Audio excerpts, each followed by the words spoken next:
So yeah, man, we're gonna jump into this clip of Karrahbooo finally speaking about the Yachty situation. She was formerly signed to Yachty, and there was a lot of things said between them that reached the internet. And here she is clearing things up with DDG, and it's a dope interview. It seems like a safe space for her to speak about just her experience. So shout out to DDG for cultivating that space for her.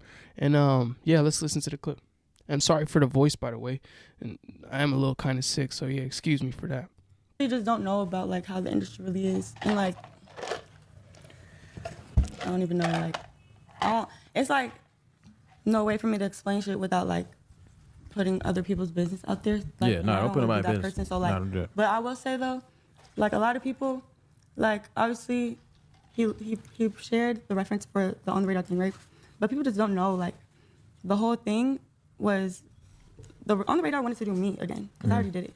I did it the first time. Yeah. I told my boss at the time or whatever I was about to do it, and he said you're not ready, and I just did it anyway, and it went good for me. And then they wanted to have me back, and I said let's do concrete, like let's do the whole all of us, because I was watching like 41, like like Jen, Tata, Rich, like I love that their little shit on the radar. So I was like let's do it like that, and like let's just like switch the beat on each person's part. Yeah.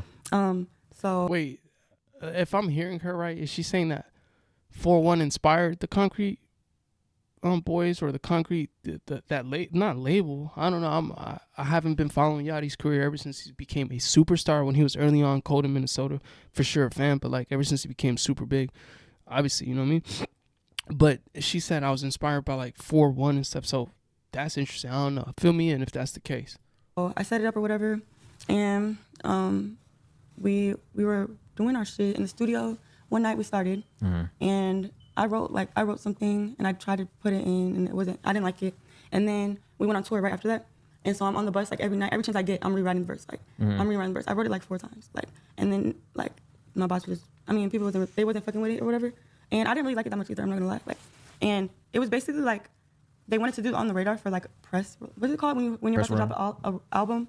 Press run, some shit like that. They wanted that to be. That's dope. You could still see how she's like still new to this and stuff. So in a few years, just watching her grow and develop, that's dope. She couldn't even think of the phrase press run. So that's dope. Promo run. Part of it or whatever, because we were about to put out the tape or whatever. I'm pretty sure, yeah.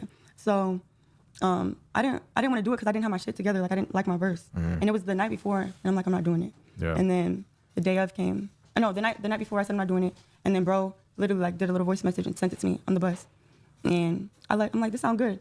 And like what people don't know is like he based it off of my flow, off of my life, my lyrics, like the shit I rap about, the shit I went through. Like, and it's like that's what a writer does. Yeah. They take you and they just whatever. But I'm thinking like I didn't really care because I try to write my shit, whatever. I write all my other shit, like it just don't matter. It's a cipher with 5 other people. Like I didn't think I would be the one to carry it or whatever. Yeah. So, that's a shot. At the time, so I'm just like whatever, like do it for the little person, whatever. But the morning of, I actually texted them and I was like, I don't want to do it. Like I'm sick. And then like Calvin, the boy on the radar, he was like, no, please do. I think it'll be really good. Blah, blah. So I went and did it. And I had Mitch and Wes put the beat switches on there, but they didn't like the beat switches, so they took it off. But when we got there, I was like, y'all, this loop is boring. Like people aren't gonna pay attention. Like I'm keeping my stuff on. Like so y'all don't want me to flex on you, but me have only beat switch. You feel me? Yeah. So I'm like, y'all should keep y'all's. But I think Bolt only kept his, and Bolt only kept his. And then on tour we used like the one with drafts part on it. But yeah, it's just like it's not that deep. Like it's just like it's not even a song. It was a content. It was a video. Like it was not even on DSPs for months.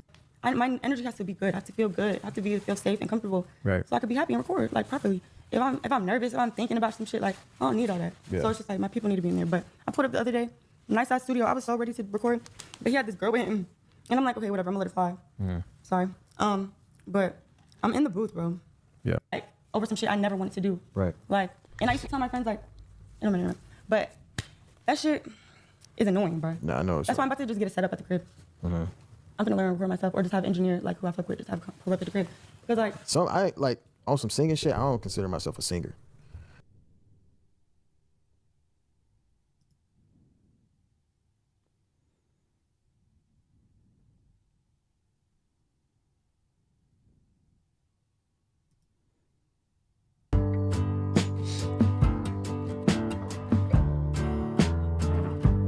What's good, y'all, man? Welcome back to another episode of No Ordinary Podcast. I'm your host, DDG.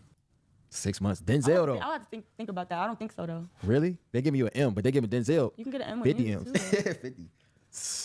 He deserved that 50. But you get that movie too, though, so I don't know. I like to think about that shit. That shit takes a lot. Like, it's just out of my comfort zone. And I like being comfortable and happy with what I do in life. You record way more than I do. A lot of people be playing with you. I don't be liking that. I ain't gonna lie. They don't know me, though, and I don't blame them because they don't know me because I don't be clearing shit up. I don't be talking about it like... Yeah. So, like, I just want to be happy. Yeah. But I also been doing this for only 2 years, so like it all happened really fast in front of everybody.